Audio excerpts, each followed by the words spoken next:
layers kasi dito naman yung shoe rack natin. Pang shoes naman sa babae. Yes, pang shoes. Ito yung function niya. Scissor. And here, what we have, yung walang noon, is ito yung sasabi ko, naka-wood grain naman tayo dito na acacia. Finish. So, ang ganda oh. Pakita mo yung wood grain. Diba? Ayan. So, nandito na yung dresser natin. Malaki ang dresser. Ang kulang na lang dito is the vanity mirror. So, in-order pa natin siya kasi custom-made yung vanity mirror natin na oval. And dito, nakikita mo, nandito yung mga switches. And also, nandito naman yung universal outlet natin. Yung nakaraan doon yan, sir, ah.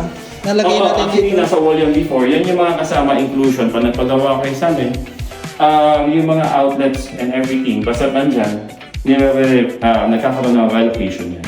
So, and then also the switches. So, we plan it in based on ano ba yung kailangan mo, if switches and everything, kung saan yung position, para convenient para sa iyo. Okay? And we have here the display cabinet. Dito naman, naglagay din tayo dito ng LED light para makita. Actually, this is the adjustable shelves. Yung area na to, may tambol kasi dyan.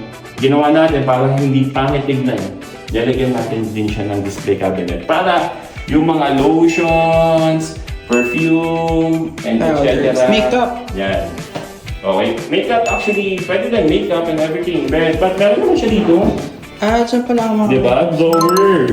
And aside from that, naglagay din tayong organizer para dun sa, ano ba tawag doon? Yung mahal na ano? Dyson. Dyson na everything. Dyson Aero. Saksakan na rin siya ng Dyson. Yeah, we incorporate the outlet and also the USB and Type-C here.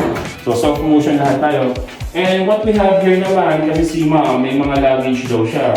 So here in SL Home Decor, we ask the client kung ano ba yung mga functions na gusto mo. So hindi lang siya basta design lang tayo, i-represent sa inyo na parang wala lang ewan-ka-ewanan, di ba?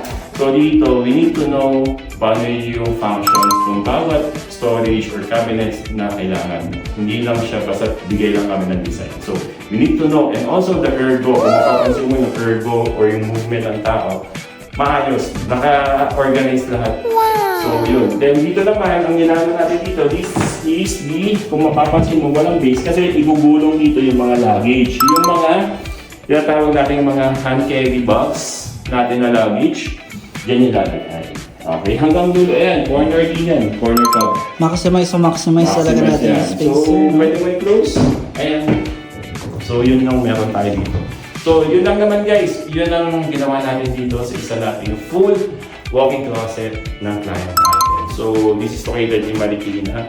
So, anything else na meron kayong mga inquiries and everything about interior fit-outs, interior design, and mga interior products na kailangan or requirements para sa bahay ninyo, please check our website at www.excellenthomedecor.com and also our social media na makikita ninyo. Here sa lahat ito, hindi ko na kailangan sabihin, Jed, lagay mo na lang lahat. And yun, huwag kayong hiya na contact sa amin. Free lang kami kung magpapa-estimate kayo. And also, kung gusto nyo ask for quotation or some tawag nito, suggestion, or hindi nyo alam kung ano yung mga kailangan nyo para sa bahay niyo or requirements niyo. Lalo na po, nagpapagawa kayo ng bahay, feel free to contact us, Excellent Home Decor. So, guarantee sabog yan para sa inyo. So, ano pang hinihintay mo? Choose Excellent Home Decor. Peace!